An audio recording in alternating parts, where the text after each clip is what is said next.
Hello, good morning, welcome to the channel. My name is Tarun Gandhi.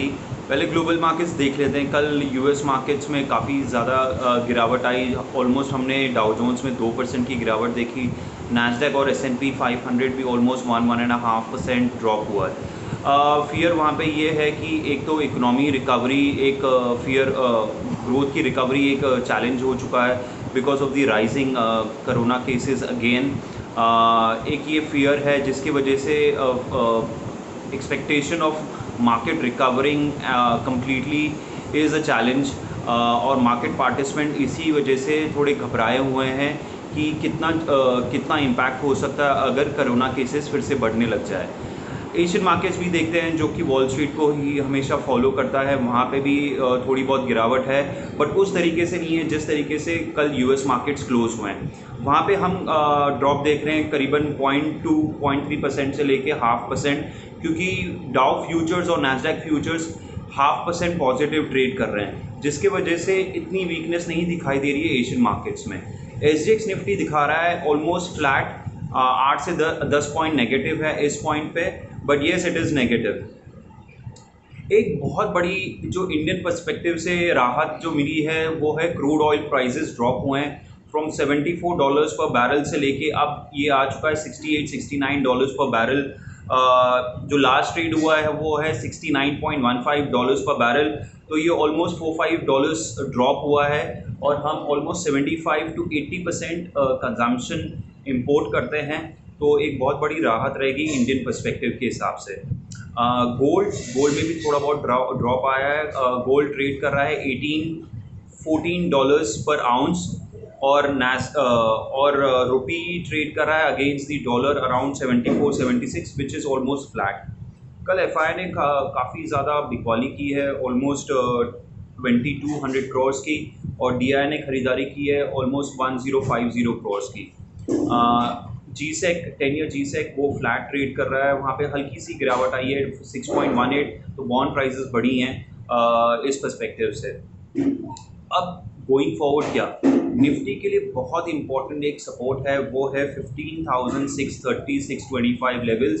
इसके नीचे closing नहीं आनी चाहिए।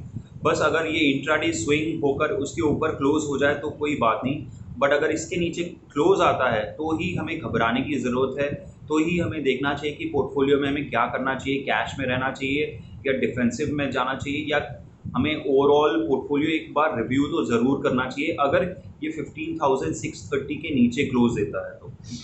रेजिस्टेंस, जो इमीडिएट रेजिस्टेंस है वो 15,830 लेवल्स 850 लेवल्स का है, वो देखना चाहिए ये रेजिस्टेंस ब्रेक कर पाता है कि नहीं, और कितने जल्दी वो देखना पड़ेगा। और एक इम्पॉर्टेंट चीज़ है जो कि आज IPO क्लोज हो रहा है, वो है तत्वचिंतन फार्मा केम लिमिटेड। उसका IPO क्लोज हो रहा है, काफ़ी ज़्यादा ओवर सब्सक्राइब हो चुका है, almost 15 more than 15 times subscribe हो चुका है। मैंने इसके डिटेल्स पहले वाले वीडियो में डाला हुआ है, आप सर्च कर सकते हो। उसमें सारी डिटेल्स मैंने दी हैं, प्रमोटर्स के बारे में, फाइनेंशियल्स के बारे में, और क्या उसकी स्ट्रेंथ्स हैं और क्या हमें लगता है हमारा पर्सपेक्टिव क्या है। तो उस हिसाब से एक ये IPO है जो कि आज क्लोज होने वाला है। मेरे ख्याल से ये भी more than 100 times over subscribe हो जाएगा। और ये IPO आप टिल 4 से 5 बजे तक आप अप्लाई कर सकते हो ऑनलाइन। मैंने उसकी भी डिटेल्स आपसे शेयर करी हुई है व्हाट्सएप में, और ट्विटर पे, वहाँ पे भी मैंने अपने डिस्क्रिप्शन शेयर्स किए हुए हैं, तो आप अगर उस पर व्यू देखना चाहते हो तो आप बिल्कुल देख सकते हो। अब हम आते हैं स्टॉक्स पर। स्टॉक्स, कुछ स्टॉक्स जो कि मुझे अच्छे लग रहे हैं इस पॉइंट ऑफ टाइम, ये है एक BPCL। बहुत पहले हमने रेकमेंड किया था और हमने कहा था कि एक अच्छा स्टॉक है, यहाँ पे बहुत बड़ी डिविडेंड भी अनाउंसमेंट हो चुकी है। ऑब्वियसली उसका एक्स डिविडेंड अभी डेट अनाउंस नहीं हुआ है, बट ये कंपनी है अराउंड 450-445, एक बहुत स्ट्रॉन्ग सपोर्ट है। मेरे ख्याल से इसको होल्ड करना चाहिए, और ये काउंटर है जो कि आप from medium to long term perspective भी देख सकते हो। एटलीस्ट आपको अगर होल्डिंग पीरियड है 3 महीने के लिए, तो 453 में BPCL बहुत अच्छा एक वैल्यू पिक है। इसके अलावा कुछ काउंटर्स जो आप देख सकते हो आज के दिन में और आने वाले दिनों में, नाल्को इवन दो ये एफएनओ ट्रेड बैन में आ चुका है, ये इसने फ्रेश ब्रेकआउट दिया हुआ है, तो यहाँ पे एक काउंटर है जो कि आप देख सकते हो। On every decline you should be a buyer in Nalco. इसके अलावा इंडिया बुल्स हाउसिंग 271 का क्लोजिंग आया है, ये भी एक अच्छा काउंटर है। 250 260 हमारा इनिशियल बाइंग जोन था, ये 280 82 तक भी गया था। ऑब्वियसली मार्केट गिरावट के साथ ये भी थोड़ा बहुत नीचे आया हुआ है, but 270 271 is the current market price. LNT कल अच्छा ब्रेकआउट देने के बाद फिर मार्केट के साथ साथ ये भी नेगेटिव या फ्लैट क्लोज हुआ है। 1609 की क्लोजिंग आई है। हमारा बाइंग जोन 1590 से लेके 1610 का था, इस पे आप बाइंग बिल्कुल कर सकते हो from a medium to long term perspective. Bharti Airtel में भी एक रेजिस्टेंस है अराउंड 540 545 का। 545 एक जिस भी दिन इसके ऊपर क्लोजिंग आती है तो हमें अच्छा एक प्राइस एक्शन देख सकते हैं टुवर्ड्स 570 से लेके 580 का। तो ये काउंटर भी आप देख सकते हो। मैंने बहुत सारे लार्ज कैप स्टॉक्स मेंशन किए हुए हैं, और ऐसे माहौल में जहाँ पे अनसर्टेनिटी काफ़ी ज़्यादा है तो आपको लार्ज कैप स्टॉक्स में ही बने रहना चाहिए ज़्यादा कर कर। एक रिलायंस भी 2100 के आसपास है, ये भी इसके भी अभी बोर्ड मीटिंग आने वाली है 1-2 दिनों में, और यहाँ पे भी मेरा पर्सपेक्टिव है कि आपको इसमें बायर रहना चाहिए। इसके अलावा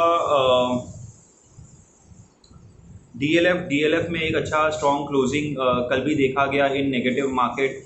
331 332 का क्लोजिंग आया था, 337 338 का हाई बनाने के बाद 331 का क्लोजिंग आया है। हमारा टारगेट जो पहले का था 335 वो तो पहले ही अचीव हो चुका है। नेक्स्ट टारगेट इज़ 350, अगर इसको भी सरपास कर लेता है तो मेरा फ्रेश रिवाइज टारगेट होगा 375 का। वैसे real estate sector is looking good, real estate construction, तो LNT is one part of it. एक छोटा स्टॉक है, अगर आपको थोड़ा रिस्क लेना है तो MEP इंफ्रा एक स्टॉक है जो कि 26 रुपये के आसपास ट्रेड कर रहा है। On every decline you should be a buyer.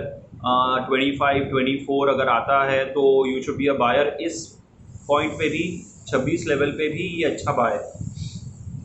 उसके अलावा ICICI बैंक जो कि मेरा फेवरेट रहा है, ICICI bank on the banking side, RBL, ये 2 स्टॉक्स हैं जो कि आपको बायर रहना चाहिए। इंडसइंड बैंक भी थोड़ी बहुत गिरावट आ चुकी है, ये भी ऑलमोस्ट 1000 लेवल्स पे आ चुका है जहाँ पे हमारा इनिशियल बाय था। तो 1060 के बाद ऑलमोस्ट 5-6% ऊपर जाने के बाद ये फिर से इसने 3-4% की गिरावट दिखाई है, और अब ये ट्रेड कर रहा है 1016 पे। On every decline IndusInd bank can be bought into. So ये कुछ स्टॉक्स हैं जो मैं आपसे डिस्कस करना चाहता था। अगर आपके भी कोई स्टॉक्स हैं और इसका आप फीडबैक चाहते हो तो आप कमेंट बॉक्स पे डाल सकते हो। Till then, thank you so much.